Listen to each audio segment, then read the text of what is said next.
You know, sadly, I did not start off with it. I would have liked to. It took me a little while to get it going. In practice, I actually didn't catch a single fish over 3 pounds in the entire 4 days of practice. You know, I covered a lot of water, mainly did a lot of looking, trying to find areas where they'd go up to. And it's Florida. That's the biggest thing about Florida. It can happen in an hour. It changes that much. You know, you always know the potential there is catching a big bag. You just really hope you can kind of stumble across them. And today, just kind of got lucky and finally got the right 5 bites. I actually had 2 I really need to get rid of. But it's one of those things, you got to stay optimistic and you got to always cover water. And you just stay open-minded. And Florida, truly, you can't fish slow enough. So when you find those fish, you better put the talons down and work that area. How do you expect this tournament to play out? Not only overall, but for Patrick Walker? You know, for me, it's wide open. Tomorrow I could go out there and catch 8 pounds. I could go catch another 20. It's really wide open. You know, there's spawning areas, and a lot of times the bucks move in. I'm going to go out there and shoot for another 20 pounds. I'm really hoping to get 15. If I feel like if I can get 15 pounds tomorrow, I'll stay in the top 10. And goal is to catch as many fish as possible. I think it'll take 20 pounds a day to win. I think there's a lot of fish in there. It might take like maybe 18, but I think if you get 15 a day, you'll make the top 10. And it'll be about 30, 32 pounds probably for the top 10 cut. It's just, we'll see.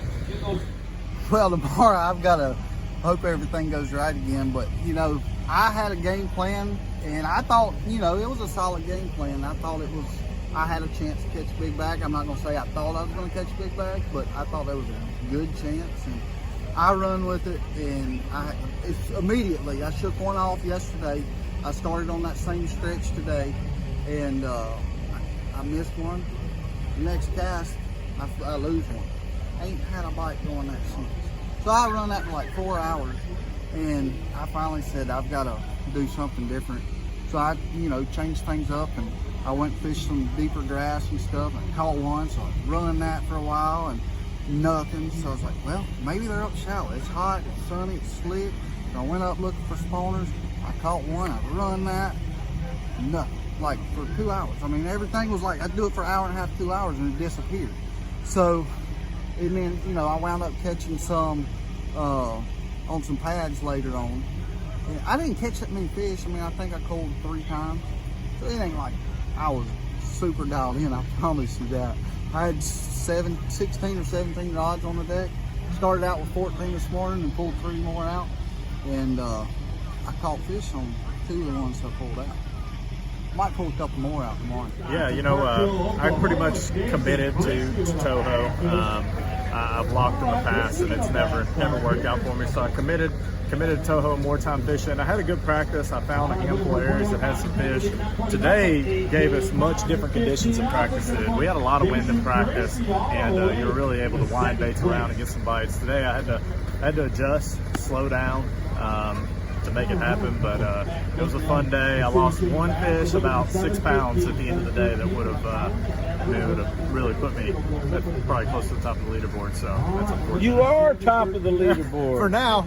We're only a few minutes in. Okay, well, I'll give you that. So, but you had another one, 6 pounds. Yeah, I had a 6'11", and that other one was probably not quite as big, but close. I had all the rest of them were cookie cutters. They were all 3.5 pounders. Yeah. So when you catch a stringer like that, and did you cull a lot?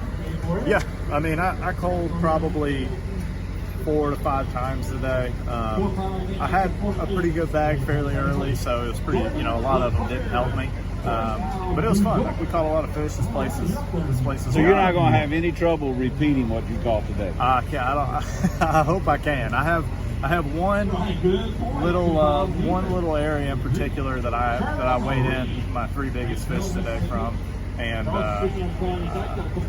we're gonna cross our fingers. Tomorrow's calling for some wind, which will definitely help me. These things, when it's dead slick calm, it's really tough to get on the trigger. So looking forward to some wind tomorrow. A little bit more than today, because today was nothing. It was a very dramatic day, to say the least. Before we do anything, I almost didn't make it in. I was literally cranking up to come in, and my engine doesn't turn over. My graphs start flickering. I was like, oh my gosh. Luckily, there was one guy like 200 yards away from me. I flagged him down and said, hey, I got a pretty good bag of fish. Can you please tow me in? We were only 5 minutes away, luckily. So my co-hanger threw the key fob. We actually forgot the key fob too. We had to turn around, threw us the key fob. So we made it in, thankfully. No, but it was a very good day. It was just one of those days. The stars lined up. My timing was perfect. I definitely think it's a huge timing deal for me to just get on the right spots at the right time when they're feeding, because basically I'm just fishing feeding stations. Just feeding stations in staging areas that they're coming and going from the spawn. I noticed in practice that I couldn't find many spawners, so I tried to target the stagers, and that seemed to work out for me. I'm not getting a lot of bites, but when I do, it's a little bit better quality. I think I got 7 to 8 bites today. My co-angler got 2 bites. He caught a 4 and jumped off a 2-pounder. So thankfully he's hanging out with the boat right now. But yeah, it was a very good day. Rather be here than Chicago. I mean, it's lovely Florida, and we couldn't have got better weather for this event. So really loving it. So you won here last year, and you know, what does the confidence thing do for you when you come to a lake, but then it's not acting like it was before? It makes it tough. I mean, it makes it to where you second guessing everything. You try to go look at the, history. But what I did figure out is I had to go start all over. I pretty much raced all my waypoints and went back to square one and just started finding new stuff to go fish, and it seemed to help me. So that means you have a relationship with these Florida waters because Florida waters are harder to figure out than the average cat, for the average cat, anyway. It is. If this lake didn't have hydrillium, I'd be lost as a lost ball in high weeds. But the hydrillium may seem to get along really well. I know how to look for them in it. I know what funnels them and draws them, and it just makes me a little easier to find the fish whenever I got hydrilla. So I'm very lucky to have it on this lake. Stephen Moo, one of the old school college anglers. Old school. Old. Yeah, you're in. I'm so old I remember when there wasn't college bass fishing. That's how old I am. So you're in the top 10 today. Tell me a little bit about that. Well, this morning I found some big bedfish yesterday. I'm like, I'd be stupid not to go start there. So I go to start there and there's like 3 boats. I'm like, whatever, I'll go catch this other bedfish over here. I thought it was a 3-pounder. I pulled up on it. I got it to bite like the 3rd pitch. It was only like 2 pounds maybe. Threw it in a live well, and I had this offshore spot that I'm like, oh, we'll run over there. I ran over there. I caught 5, and I got my limit, and then I had moved around a little bit on this weeds, and I caught 4-pounder and a 4-pounder and back-to-back casts. So, and that was at like 9:30 maybe, 10 o'clock. So then after that, I just ran around, caught a bunch of fish, small ones here and there.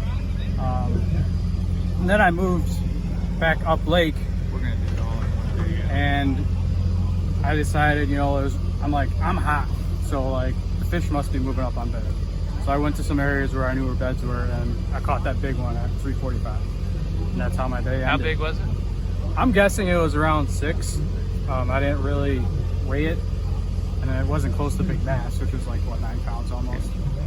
I practiced 3 days in a pattern doing something that I feel like I could really have a chance at a mega bag and blow this. It's how you win tournaments here on this chain of lakes.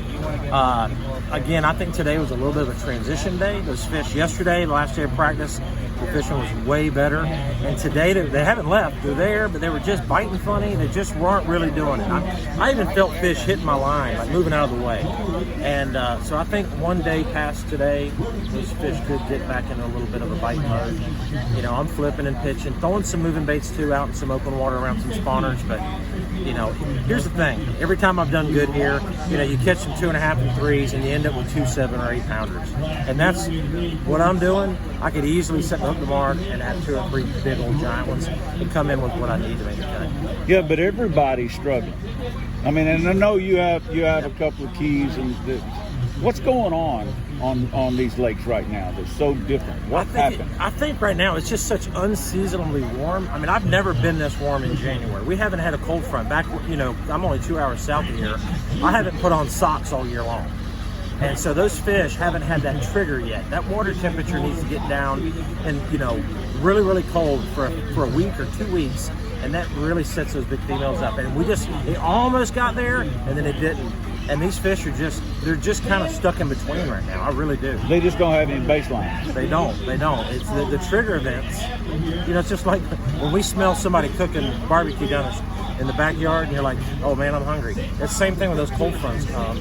Those fish say, all right, it's time to make the move. I think those females just haven't done it yet. They're in between. They were out in the lake real good, out in the middle at Toho. I know guys a few weeks back were catching a lot of fish, and even those bites have gone down. So they're somewhere in between right now.